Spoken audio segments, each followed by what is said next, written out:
أعوذ بالله من الشيطان الرجيم والحمد لله رب العالمين والصلاة والسلام على سيدنا ونبينا وشفيعنا بالقاسم محمد اللهم صل على محمد وآل محمد. ورحمة الله وبركاته. سبحانك وتعالى في كتابه المبين وهو أفضل الصادقين وقوله الحق. بسم الله الرحمن الرحيم. سبحان رب العزة والإنسان والجوار والظلم بوحدة وظالم ومظلوم.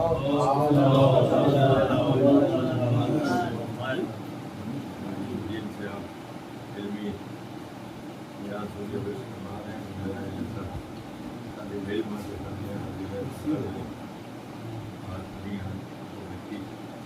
شان جب کسی الہی ہے کہ ہم نے جنات انسانوں کو اس لیے پیدا کیا ہے کہ ہمیں عبادت کی.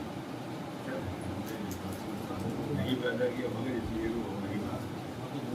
مفہوم عبادت جب ہمارے ساتھ میں آتا ہے تو ایک فہرست پیش کر دی جاتی ہے. نماز روزہ حج زکوٰۃ جہاد امر بالمعروف نہی عن المنکر تولیٰ تبرع. اب یہ جو ہمارے سامنے آ گئی تو ہم نے کہا بس یہ عبادات ہیں وہ ہم نے کر لیا کسی نے کر لیا تو سوچا کہ ہم نے عبادت کا حق ادا کر. لیکن اسلام وہ مذہب ہے کہ جس میں عبادتوں کو محدود نہیں کیا. یہ نہیں کہ بھائی یہی عبادت ہے. اسلام محدود عبادت اور محدود ہے اس کا مطلب کیا ہے کہ ہر لمحے زندگی عبادت ہے. بے شک بے شک بے شک. اس لیے کہ اگر وہ اللہ کی مرضی کے مطابق گزر رہا ہے تو وہ عبادت ہے اور اگر اللہ کی مشیت کے بغیر نماز بھی ہو رہی ہے تو اس کا کوئی فائدہ نہیں. روزہ بھی رکھا جا رہا ہے تو اس کا کوئی فائدہ نہیں. جب آپ واضح فرماتے ہیں کہ آپ نے ہر عمل جو کر رہے ہیں پروتن جو ہزاروں نمازیں کوئی پڑھ ڈالے لیکن یہ نیت نہ ہو تو ہے نماز تمام ارکان اچھی طرح سے کیے لیکن اس کے بعد بھی جس کے سامنے کا یہ ہو گیا یہ نماز ہی نہیں ہوئی. کیوں نہیں ہوئی؟ تاکہ اس میں قربت ضروری ہے کہ ہم کیوں کر رہے ہیں, اس کے لیے کر رہے ہیں, اور جو کر رہے ہیں وہ کیا ہے. دربار پڑھیں محمد اللہم صل علی محمد تمام صاحب جو ہے وہ اس کے اوپر ہے کہ ہم کس کے لیے یہ ہم کس کے لیے کریں گے کہ اللہ کے لیے کریں. وہ کون ہے؟ اس کی معرفت ہمیں ہے کہ نہیں. وہ وحدہ اللہ شریک ہے, اس کے علاوہ کسی کی عبادت نہیں. جب خواہشات نفس کے اعتبار سے عبادت ہوتی ہے تو آپ فرماتے ہیں بہت سے آپ نے سنے ہوں گے علماء سے کہ عبادت کرنے والے کبھی کسی درخت کی عبادت کر رہے ہیں, کبھی سورج کی عبادت کر رہے ہیں, کبھی چاند کی عبادت کر رہے ہیں. مختلف چیزیں ہیں. ہندوستان میں میں کرتا رہتا ہوں کہ خود ہندوستان میں آپ کو یہ دیکھنے کو مل جائے گا کہ خود اپنے ہاتھ کے تراشے پہ بت ہیں, ان کی پرستی کی جائے گی, آگے سر اٹھایا جا رہا ہے. یہ سارے جو ہمارے سامنے آتے ہیں باطل خدا اور ان کے سامنے سر جھکانے والے خود اس بات کی علامت و دلیل ہے کہ انہوں نے حقیقی معنوں میں اپنے نفس کو نہیں پہچانا. اگر ایک انسان یہ سمجھ لے کہ ہاں اس کو اللہ نے کتنا بلند و برتر بنایا ہے تو کبھی بھی اپنے سے کسی بس کے سامنے وہ سر نہیں جھکا سکتا. تو آپ نے ملاحظہ فرمایا ہے کہہ رہا ہے تمام اس کی مخلوقات موجود ہیں اور تمام مخلوقات میں اس نے جب انسان کو بنایا تو اس نے کہا فتبارک اللہ احسن الخالقین. بہترین تخلیق کرنے والا خالق وہ ہے. یہ انسان کو اپنے سب سے برتر بنایا. تو اگر ہمیں یہ احساس ہو جائے کہ ہم سب سے افضل ہیں, سب سے برتر ہیں, تو پھر ہم کسی بھی اپنے سے پست کے سامنے سر نہیں جھکا رہے. ہوتا یہ ہے کہ معاشرہ جب کچھ باتوں کو ہمارے سامنے پیش کرتا ہے تو اس میں اس کو اس بات کا خیال نہیں ہوتا کہ ہاں ہم جو کر رہے ہیں وہ واقعی حقیقت کو مبنی ہے کہ نہیں. جیسے ایک بہت سیدھا سادہ انسان ہے, بہت نیک انسان ہے, تو ہم کیا کہتے ہیں کہ وہ تو فرشتہ ہو رہے ہیں. تو ہمارے پیش نظر یہ ہے کہ ایک انسان کا فرشتہ ہونا کچھ اس کے لیے افضلیت کی بات ہے, اس کے لیے اہمیت کی بات ہے. حالانکہ اللہ نے فرشتے کو بھی انسان سے نیچے رکھا ہے, تو وہ بھی ہے اس میں فرشتہ جو ہے وہ انسان سے افضل نہیں ہے. لیکن ہمارا معاشرہ جو ہے وہ سوچتا ہے کہ بہت سیدھا سادہ نیک انسان اگر کوئی ہے تو وہ فرشتہ ہے. تو یہ فرشتہ ہونا اس کا جو ہے اس کے لیے شرف نہیں, بلکہ وہ فرشتے سے افضل ہے. اور وہ ایسا ہے کہ فرشتہ اس کے در پہ آ جاتا ہے.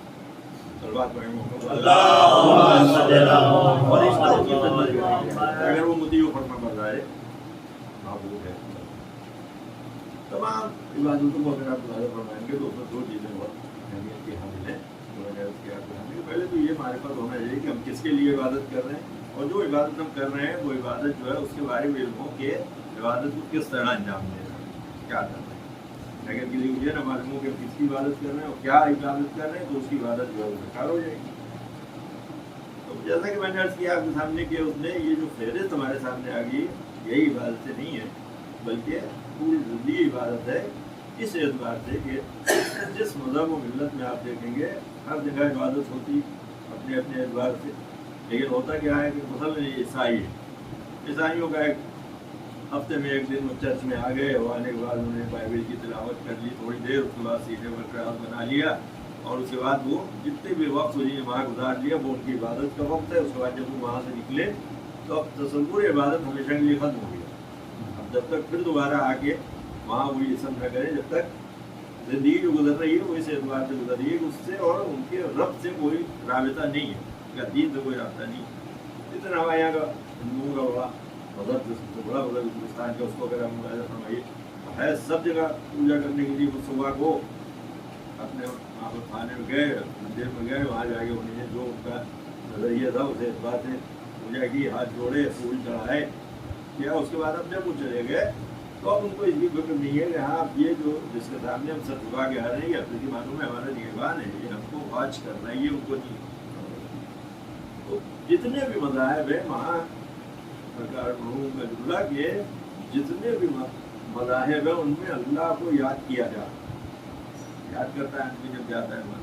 लेकिन इस्लाम एक ऐसा मज़हब है यहाँ अल्लाह को याद नहीं किया जाता। इस्लाम वो मज़हब है जिसमें अल्लाह को याद रखा जाता है, और जगह याद किया जाता है और इस्लाम में याद रखा जाता है। याद करने वाले से ये इम्कान है कि वो बाद मौके ऐसे होते हैं जिसमें उसको फरामोश कर देते हैं, भूल जाते हैं।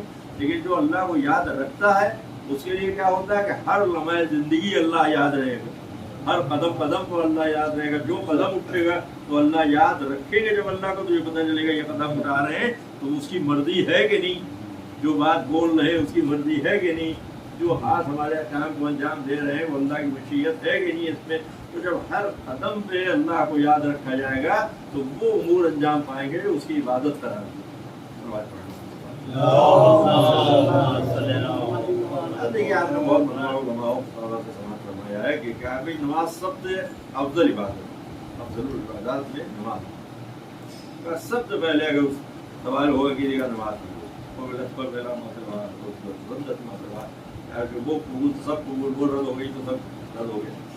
अब आपने बहुत सुना देते हैं उलमा कि नमाज बड़े खुशी के साथ एक साथ पढ़ रहे हैं, लेकिन उतनी देर में मालूम हुआ किसी की आवाज़ आ गई कि मैं मुसीबत में हूँ, कोई मुझे मारे डाल रहा है, कोई मेरा असबाब जूते ले रहा है, मेरी मदद को आओ। और यही नमाज जो इतनी अहमियत की हामिल थी, इतने खुशी से पढ़ रहे हैं और ये आवाज़ आ रही है उसे नमाज में हमारे कानों में कि कोई इंसान मदद के लिए पुकार रहा है, उसकी जान खतरे में है। तो अब अल्लाह ये कहता है कि ये मेरी नमाज जो है इसको तुम छोड़ दो, जहाँ पर तुमने सुनी है ये आवाज़ नहीं होगा उसको तर्क कर दो, जाके उसकी मदद करो। अब मैं इबादत का अगर आदी हूँ तो मैं कैसे छोड़ दूँ इबादत?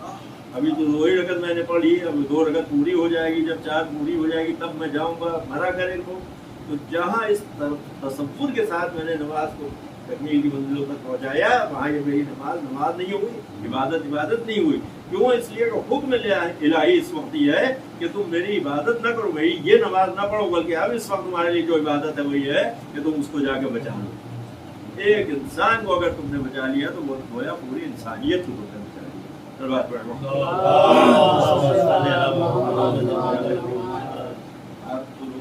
फिर उसके बाद तुम आओ पढ़ो।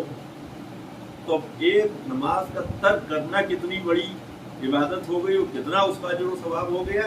और यही अगर पढ़ते रहते तो जो हकीकी मानों में जो उसका था वाजिब पढ़ने का वो भी नहीं मिलता। तो ये समझने की बात है कि हम जिसकी इबादत कर रहे हैं वो हमसे चाहता है। इसलिए आपने बहुत सुना होगा बहुत इबादत के साथ ये माह मुबारक रमज़ान में रोज़ा रखने के जो लोग आदी होते हैं, 80 साल के हो गए, 40 साल के हो गए, रखा नहीं जाता, खाती जा रही हो, प्यास इतनी शिद्दत की लग रही है कि करीब है कि कहीं गिर न जाए और बेहोश ना हो जाएं। और किसी ने कहा कि भाई आप रोज़ा क्यों रखे हैं, आपको बस साकित है, उन्होंने मना किया है। कहा भाई अच्छा नहीं लगता कि अब तक रखते हुए आए थे और अब न रखें। تو کہا ہم اپنی مرضی کے لیے روزہ نہیں رکھ رہے ہیں کہ ہمیں اچھا لگتا ہے کہ نہیں اچھا لگتا ہے، ہم تو اس لیے رکھ رہے ہیں کہ اللہ کو اچھا لگتا ہے، اللہ کو جو اچھا لگتا ہے وہ یہ کہہ رہا ہے کہ جب تمہاری عمر ایسی ہو جائے تم وہاں تک نہ پہنچ سکو تو تمہارے لیے ضروری ہے کہ تم اس کو ترک کر دو۔ تو اب یہاں کے اوپر رکھنا جو ہے وہ عبادت نہیں ہوگی، چھوڑ دینا عبادت ہوگا۔ مفہوم عبادت جو ہے اس کو ہمیں سمجھنی ہوگی، پڑھوگی اگر ہم سے چاہتا ہے کہ ہم تو یہی نکلتا ہے کہ عبادت کا اصل مفہوم یہ ہے جس وقت جو اللہ کی مرضی ہے اس کو انجام دیا جائے۔ ورنہ آپ نے بہت معاملہ سنا ہے، کوئی تھوڑا ہو تو بات آدمی اچھے انداز میں کیسے ہوتا ہے 1000 تکبیروں کی آواز حضرت چلی گئی آتی رات میں، تو 1000 تکبیروں کی وہ آواز ہے جو لوگ سن لیتے ہیں پہنچ جاتی ہے، یعنی کتنی عبادت ہے حضرت کی، کتنا فضول ہے کتنا خشوع ہے۔ لیکن اس کے بعد جب یہ کہا جا رہا ہے کہ آج تم میرے بستر پر سو رہو، تو ایک بار بھی آپ کسی روایت میں آپ نے سنا ہو یا تاریخ میں کہیں پڑھا ہو، ایسے سامنے موجود ہے کرتے رہتے ہیں، تو یہ بتائیں گے انہوں نے کہیں اس بات کا شکوہ کیا ہو کہ آج میری ان نمازوں کا کیا ہوگا جو میں شب میں پڑھتا تھا، آج ان تقریبوں کا کیا ہوگا جو میری آواز بلند ہوتی تھی۔ تو سب سے بڑی بات ہمارے لیے بہت ہی معذرت کے ساتھ کہ ہم تو سوچتے ہیں کہ لوگ کیا کہیں گے کہ آج ان کی ایک بھی آواز نہیں آئی، آج لگتا ہے سو گئے۔ واقعی پر دیا ہے ہم نے اہتمام ہی سونے کا کیا تھا، سربات پڑھے محمد آج تو میرے بستر پر اور پھر سجدہ شکر ادا کر کے اس بستر کے اوپر تشریف لے جاتے ہیں آرام کرنے کے لیے۔ تو جانتے ہیں کہ جب میں رات رات بھر عبادت کرتا تھا، 1000 تکبیروں کی آواز آتی تھی، تو اس وقت جو حکم الہی جو ہے وہ یہ نہیں تھا کہ ہم بستر پر سو رہا جائے تو اس لیے وہ عبادت تھی، لیکن اب اس وقت یہ ہے کہ وہ سب ترک کر دیا جائے اور سو رہا جائے، اب یہ عبادت ہے۔ تو عبادت جو مفہوم ہے اس کو سمجھنے کی سب سے پہلے ضرورت ہے، تب جا کے اپنی معنوں میں جو کچھ ہم عمل انجام دیتے ہیں وہ بارگاہ الہی میں کام کرتے ہیں۔ سروات کریں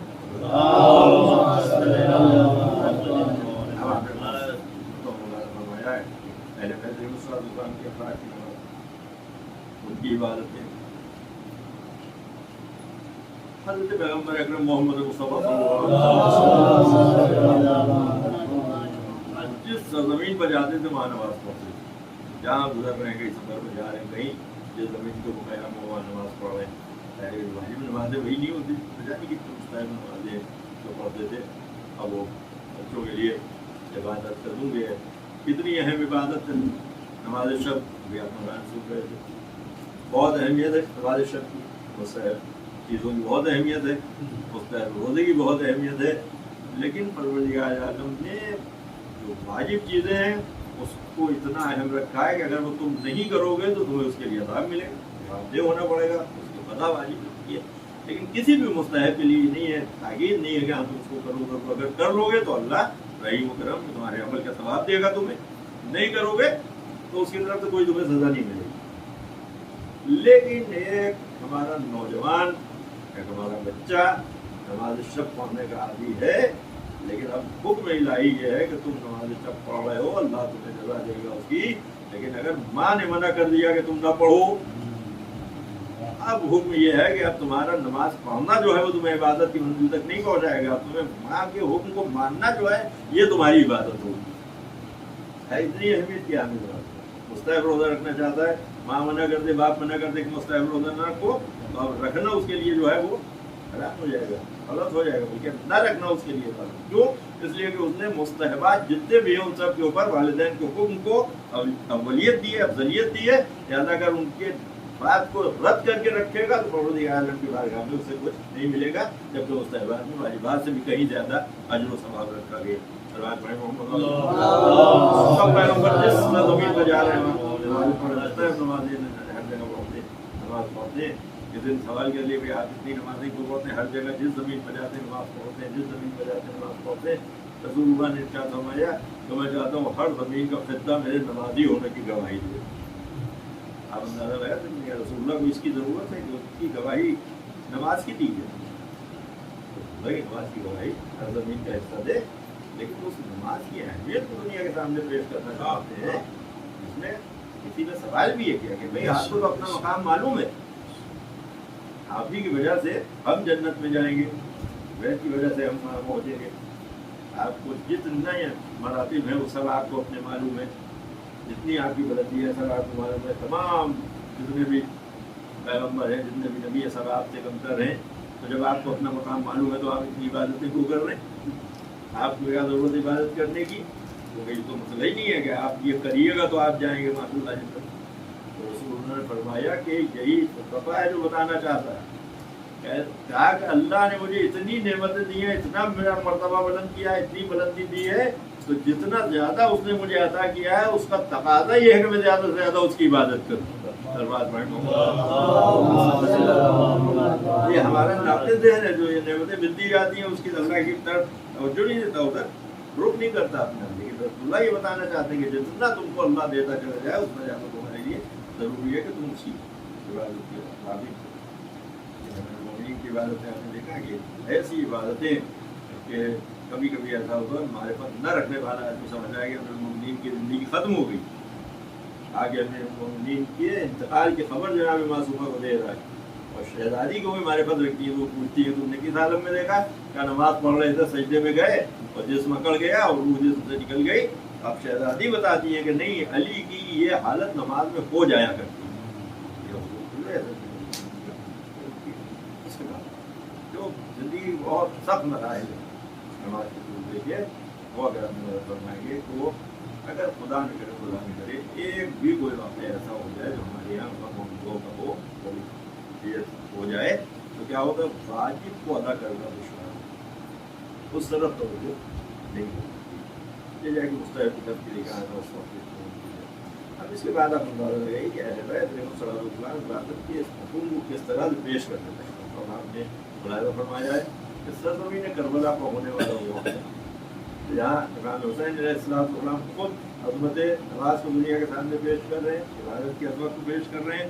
किस तरह से कि दोपहर का वक्त है 9 मुहर्रम को, इमाम हुसैन साहब कुर्सी पर बैठे हुए हैं, हाथ गई नची का आलम है हल्का सा, तो एक मरतबा मालूम हुआ कि हमला हो गया। जनाब ज़ैनब ने आगे जगाया, कहा भैया हमला हो गया। तो साहब ने मजून ने ये कह के तीर फेंका कि तमाम अपनी फौज को गवाह करके, तमाम फौज वालों से कहा कि तुम गवाह रहना कि हुसैन की तरफ पहला तीर मैं फेंकूँ। उसने फेंका तो उसके साथ पूरा लश्कर जो है वो तीर मारा। और हमारे वो फरमाते हैं कि बेशक खाली तेरी फौज नहीं बल्कि ज़मीन का एक एक ज़र्रा गवाही देगा कि तूने सबसे पहला तीर में हुसैन की तरफ फेंका। कायनात का ज़र्रा ज़र्रा इस बात की गवाही देगा कि सबसे पहला तीर अगर किसी ने फेंका है तो तूने मैं हुसैन की तरफ। तो दायरे की गवाहियाँ जो हो रही है किस एतबार से, कि एक वो गवाही है कि जो ये चाहता है कि मैं हुसैन पर सबसे पहला तीर फेंकने की गवाही मुझे मिल जाए, और एक तरफ अल्लाह की बात के लिए रसूलुल्लाह ये फरमा रहे हैं कि मैं चाहता हूँ फर्क करता है जो है मेरी नमाज की गवाही दे। आप नजर लगा सकते हैं कि बातिल जो है वो अपने एतबार से हुक्म को देखता है। वो मैदान में रात भर बहुत कंफ्यूजन आमतौर के ऊपर देखिए खिताबत अलग तरह होती है, बहुत ही माजरत के साथ मैं आपकी इबादत कर रहा हूँ कि इमाम हुसैन अलैहिस्सलाम ने जनाब अब्बास को भेजा इस वाक़े के बाद कि जाओ भैया जाके एक शख्स की मोहलत मांग लो, क्योंकि तुम्हें मालूम है कि तुम्हारे भाई हुसैन को अल्लाह की इबादत कितनी पसंद है। इमाम हुसैन पास ये कह रहे हैं जाके एक शख्स की मोहलत मांग लो, क्योंकि तुम्हें मालूम है कि तुम्हारे भाई हुसैन को अल्लाह की इबादत कितनी पसंद है। इसका मतलब ये है कि कोई रिवायत कहीं से ये नहीं आपको समझ में आती और ना हम इस बात का हक रखते हैं कि हम ये कहें कि नहीं इमाम हुसैन ने मांगी नहीं थी मोहलत बल्कि दी थी। बैल में इमामत इमाम हुसैन को सब हालात मालूम है, लेकिन ये तलब करना इसलिए है कि अगर तीर बारानी न होती तो फिर ये कहने की ज़रूरत नहीं थी कि हाँ एक जब की मोहलत ले लो, क्योंकि दुश्मन तीर बारानी कर चुका और वो जंग को छेड़ चुका अपनी तरफ से। तो अब ये इसलिए मांगी जा रही है कि जंग की जा रही है, इसको मौकूफ कर दिया जाए। यानी अगर इमाम हुसैन सलाम जो भी नमाज़ें पढ़ सकते, जैसे जोहर की नमाज़ पढ़ी है या तीर बरसते हैं और नमाज होती रही, तो भी हो सकता था, लेकिन उस वक्त के लिए इमाम हुसैन चाहते हैं कि अल्लाह की इबादत का जो की अहमियत और अफजलियत है वो भी मालूम हो जाए, और तुम्हें मालूम होना चाहिए कि हम तुमको भी आमादा कर रहे हैं कि हम जिसकी इबादत करने जा रहे हैं वो कौन खुदा है। तो ये नहीं खाली बादल क्यों खुदा है, वो जो जिस तरह हमारा खुदा उस तरह तुम्हारा खुदा है, जिस तरह अहकाम हमारे लिए उस तरह तुम्हारे लिए। और जनाब मोहलत लेके आया और रात भर इबादत हुई। और रात भर इबादत होने के बाद सुबह को जब अज़ान सुबह का वक्त आया, नमाज का वक्त आया, तो रोज़ के जो मुअज्जिन थे वो हज्जाज इब्न मसरूफ थे। लेकिन जब सुबह की अज़ान का वक्त आशूर के दिन आया तो इमाम हुसैन ने अली अकबर से कहा, बेटा अली अकबर ये अज़ान तुम दो, आज मुअज्जिन से नहीं कहा जा रहा है, ये अज़ान तुम दो। जनाब अली अकबर अज़ान दे रहे। अली अकबर की अज़ान देने का मतलब क्या है? कौन है वो? शबी है पैगम्बर। इमाम हुसैन ने उनको रुखसत करते वक्त क्या कहा है कि बालिला गवाह रहने का वो जा रहा है जो सूरत वसीलत रफ्तार और गुफ्तार में तेरे पैगम्बर की शबी था। जब कभी हम पैगम्बर की ज़ियारत मुश्ताक होते थे तो अली अकबर के चेहरे की ज़ियारत करते थे। अब ये आवाज़ जो गूंज रही है पैगम्बर की आवाज़, इसके असरात क्या हुए होंगे तारीख में नहीं मिलता है।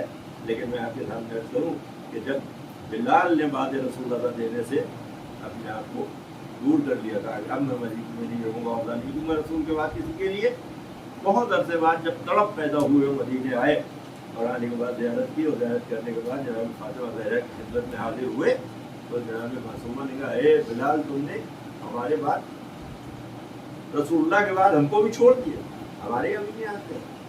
तो वो बिलाल ने बताया कि ज़ाहिर है कि जो हालात थे उनको, तो कहा कि तुम्हारी अज़ान सुनने के लिए दिल तड़पता आता है कि तुम अज़ान होता है तो काम मैंने अहद किया है मैं रसूलुल्लाह के बाद अज़ान करूँगा। अब जब जनाब मासूमा ने कहा कि मैं तुम्हें अपने हक़ का वास्ता दूँ तो तुम अज़ान, तो अब बिलाल जाते गुजरते अज़ान पर यदि ये महसूस करते हैं कि फातिमा तो तुम जिन्नी है, तुम जिन्नी है, जूज़ है फातिमा ज़हरा जनाब रसूलुल्लाह का, ये जो हुक्म मुझे दिया जा रहा है कि जैसे कि रसूल ही हुक्म दे रहे। तो जाते गुजरते अज़ान देना शुरू करते हैं, ऐसे ही अल्लाह अकबर की आवाज़ बुलंद होती है। हुक्म दिया गया है कि जिस वक्त ना हो रही हो उस वक्त आप न कोई नमाज पढ़े, न कोई तस्बीह पढ़े, न कुरान की तिलावत करें, बल्कि हुक्म ये है कि जो अज़ान के जुमले हैं उनको दोहराता रहे, अज़ान के जुमले दोहराता रहे। तो अल्लाह अकबर की आवाज़ बुलंद हुई कि रियाई अल्लाह की बयान हमने अल्लाह अकबर का अशहदु अन ला इलाहा इल्लल्लाह कहा, उसको हमने दोहराया। जैसे ही मोहम्मद रसूलुल्लाह कहा एक शोर गिरिया बुलंद हो गई, आवाज़ गिरिया बुलंद हो गई। मासूमा भी रो रही है और सुनने वाले रो रहे हैं, खाली रसूलुल्लाह का नाम सुनने के बाद शोर गिरिया बुलंद हो गई। आप अंदाजा लगाइए कि जब बिलाल अज़ान दे रहे हैं और रसूलुल्लाह का नाम आया तो इतना गिरिया हो रहा है मदीने में।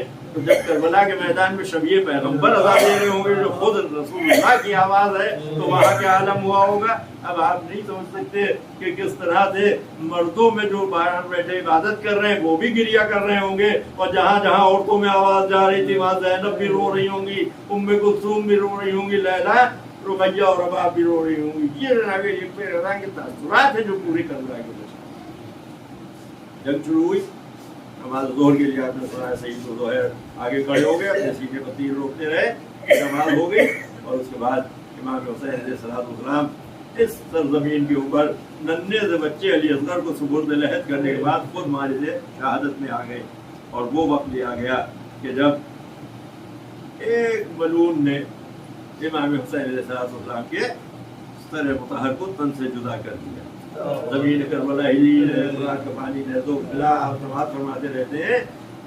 आसार क़यामत नुमाया हुए तो जनाब ज़ैनब ने शाना हिलाया, बेटा सैयद सज्जाद तुम इमाम में वक्त हो, क्या आसार क़यामत नुमाया है, देखो खैर तो है। अब देखिए जनाब ज़ैनब समझ नहीं है कि क्या हो रहा है, लेकिन उसके बाद भी जनाब सैयद सज्जाद की तरफ मुंतकिल करना चाहती है। ये वक्त वो है कि जब इमाम उनको नहीं कहा है, वो बाद में निकलने के वक्त पूछा है कि ज़रा आगे बोलो, देखो ये आसार क़यामत नुमाया है, खैर तो है। अब जो कहा उनके कहा फूफी ज़रा पर्दा हटाइए खेमे का। अब जो पर्दा हटा तो कहा अस्सलाम वालेकुम या अबा अब्दुल्लाह, अस्सलाम वालेकुम इब्न रसूलुल्लाह। कहा क्या हुआ? कहा मैं यतीम हो गया, बाबा शहीद कर दिए गए, सर नोके नेज़ा को बुलंद कर दिया गया। अब जनाब सैयद सज्जाद फिर बेहोश हो गए। अब जनाब ज़ैनब ने उस वक्त जगाया कि जब खेमा जल रहा, बीवियाँ समेत खेमे से दूसरे खेमे में, दूसरे तीसरे खेमे में, सारी बीवियाँ आके इमाम सज्जाद के खेमे में जमा हुई। अब जो जगाया है तो ये कह के जगाया कि बेटा तुम इमाम वक्त हो, ये बताओ कि हम इन खेमों में जल के मर जाएं कि बाहर निकले। इमाम ने कहा फूफी जल के मरने का वक्त नहीं, बाहर निकलिए। अगर आप गौर फरमाएं तो अली की बेटी फातिमा ज़हरा की लफ्ज़ जिगर, इनका जल के मर जाना वो मुनासिब समझती, बेहतर समझती बाहर निकलने के वक्त। लेकिन इमाम वक्त का हुक्म हो गया, लिहाजा निकली बाहर। जब तक ज़ैनब नहीं निकली कोई बीवी बाहर नहीं निकली, कोई बच्चा बाहर नहीं निकला। जब सारी बीवियाँ बच्चे जनाब ज़ैनब के अमल के मुंतज़िर थे और जनाब ज़ैनब सैयद सज्जाद के हुक्म की मुंतज़िर थी, जब जनाब ज़ैनब निकली तो सब बाहर निकले, लेकिन सब बीवियाँ जब बाहर आ गईं, बच्चे महफूज हो गए, तब जनाब ज़ैनब फिर उस खेमे की तरफ बढ़ी कि जो जल रहा था, जिसमें इमाम वक्त सैयद सज्जाद मौजूद थे। अब रावी कहता है कि मैंने देखा कि बुलंदों वाला बीवी बार बार उस जलते हुए खेमे की तरफ आगे बढ़ती है, पीछे हटती है, आगे बढ़ती है, पीछे हटती है। मैंने पूछा कि आपको कोई कीमती सामान इसमें रह गए? देखिए बातिल का मुरव्विस क्योंकि है, इसलिए उसके नज़दीक कीमती सामान जो है वही अहमियत का हामिल है। लेकिन जनाब ज़ैनब बता रही है कि सबसे कीमती क्या चीज़ होती है। डर करना चाहिए हमारे बच्चों को, नौजवानों को। जनाब ज़ैनब कहती है कि नहीं, हमारे पास कीमती सामान कहाँ, मेरा भतीजा सैयद सज्जाद है जो इस जलते हुए खेमे में। और उसने आगे उस जलते हुए खेमे में जनाब ज़ैनब गई, अपने कांधे पर लाद के इमाम ज़ैनब इस्लाम को बाहर लाए। और उसके बाद वो तब आ गई ये लोग, इसकी हालत पहले इसकी शक्ति दूसरी है। आपने क्या फरमाया है कि खाक के ऊपर सब बैठे, उसी खाक के ऊपर जनाब ज़ैनब नमाज पढ़ो। मगरिब की नमाज हुई, इशा की नमाज हुई, और उसके बाद इमाम ने रात भर सजदे में गुजार दी, जिसका पूरा खानवादा तहजीब कर दिया गया हो, जिसकी औरतों के साथ ये सलूक किया गया हो कि उनके सरों से रिज़ाएं छीन ली गई, उनको ताजियाने लगाए जा रहे हैं, जिनके खेमे जला दिए गए हों। वो सैयद सज्जाद जब सज्जे खालिक में सर रखते हैं तो रात भर गुजर जाती है, नमाज सुबह का वक्त आ जाता है तो सुनने वाले सुन रहे हैं ला इलाहा इल्लल्लाह हक्का नक्का, ला इलाहा इल्लल्लाह ईमान व तस्दीका, ला इलाहा इल्लल्लाह अबूदियतम व रिक्का। दुनिया के सामने ये पेश करना चाहते हैं कि देखो जिस अल्लाह की हम इबादत करते हैं, जो वहदहु ला शरीक है, उसके लिए हमारा सब कुछ कुर्बान भी हो जाए, उसके बाद भी हम उसकी हम्द सना से अपने आप को दूर नहीं करते। और जब भी मौका मिलता है, चाहे कैसे ही हालात क्यों ना हो, उसकी हम्द सना में उसके बाद सब्र से दूर होने में लगे रहते हैं।